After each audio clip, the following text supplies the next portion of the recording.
Medical mic में बहुत बहुत स्वागत है मैम आपका। ये जो है सितंबर का महीना चल रहा है और आने वाले इस 29 सितंबर को जो है वर्ल्ड हार्ट डे मनाया जा रहा है। तो लोगों को जो है हार्ट की कोई परेशानी ना हो, और जो है इस हार्ट डे के शुभ अवसर पे जो 29 सितंबर को मनाया जाएगा, उस पे आप लोगों को क्या सुझाव देना चाहेंगे और क्या कहना चाहेंगे? बिल्कुल। हार्ट जो हम लोगों का होता है वो सबसे इम्पोर्टेंट ऑर्गन है हमारा। मतलब ह्यूमन बॉडी के लिए सबसे इम्पोर्टेंट है। अगर हार्ट आज बंद हो जाए तो आज हम इस दुनिया में जीवित नहीं रहेंगे। तो इसलिए हार्ट को हमको बचा के रखना है। हार्ट क्या, कोई भी ऑर्गन इम्पोर्टेंट ही है, लेकिन हार्ट हमारा किडनी से रिलेटेड है। और बीपी बीपी भी एक ऐसा चीज़ है जिससे हार्ट हमारा खराब होता है। तो हम ज़रूरत है कि हमारा बीपी भी कंट्रोल रहे।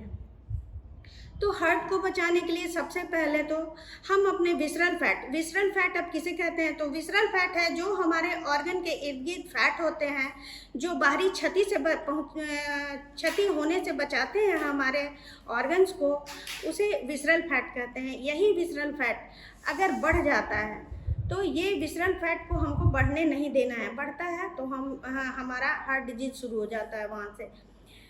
तो फिर इसी विसरल फैट को हमको कम करना है। अब ये फैट कम कैसे करेंगे?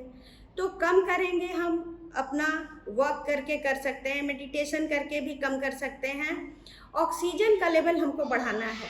वो रामदेव बाबा बताते हैं ना, अनुलोम विलोम कीजिए तो नस जो ब्लॉकेज होता है वो ऑक्सीजन जाने से वो खुलता है। और फैट को जहाँ तक कम करना है तो लिपिड प्रोफाइल में हम पाते हैं कि हमारा एलडीएल बढ़ा हुआ है, हमारा फैट लेवल बढ़ा हुआ है, ट्राइग्लिसराइड बढ़ा हुआ है, कोलेस्ट्रॉल बढ़ा हुआ है। तो ये सब वेन्स को ब्लॉक करता है। तो हमको एक्सरसाइज आधे आधे घंटे का कम से कम मॉर्निंग इवनिंग करना ही करना चाहिए। और यही फैट लेवल कम होगा तो हम हार्ट डिजीज फ्री रहेंगे।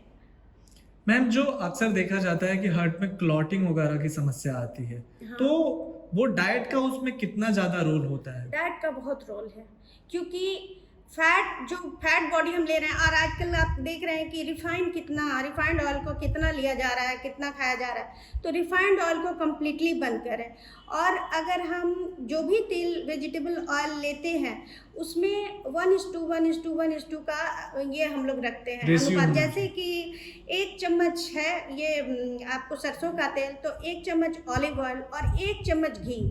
तो इस तीनों का अगर हम अच्छे से मेल करके खाते हैं दिन भर में तो हम ठीक है। लेकिन अगर ये 3 स्कूप से ऊपर जाता है तो फिर प्रॉब्लम आ सकती है, क्योंकि आजकल का हम लोगों का बहुत सारा लाइफ स्टाइल भी बहुत चेंज है।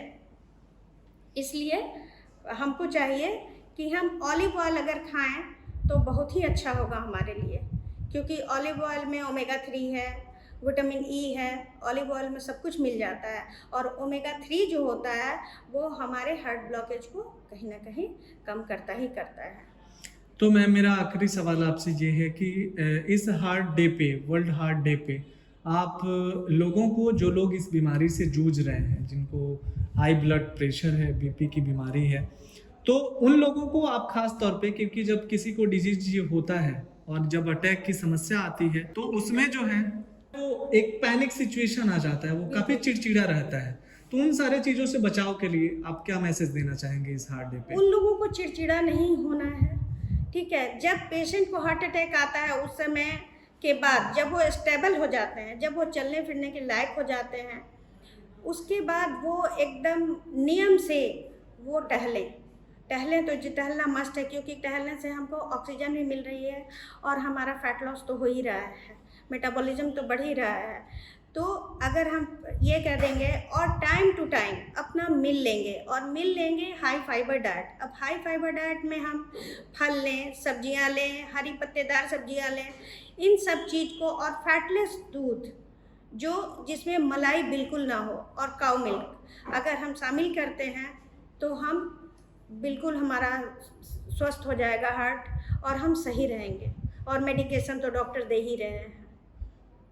तो हरी पत्तेदार सब्जियों को और सैलड को, ये 2 चीज़ एकदम तीनों टाइम में इंक्लूड होना ही होना चाहिए, जैसे कि सुबह का ब्रेकफास्ट, दिन का लंच और रात का डिनर। बहुत बहुत धन्यवाद मैम आपका मेडिकल माइक में जुड़ने के लिए और हार्ट डे के इस स्पेशल डे को लोगों को एक बेहतर मैसेज देने के लिए।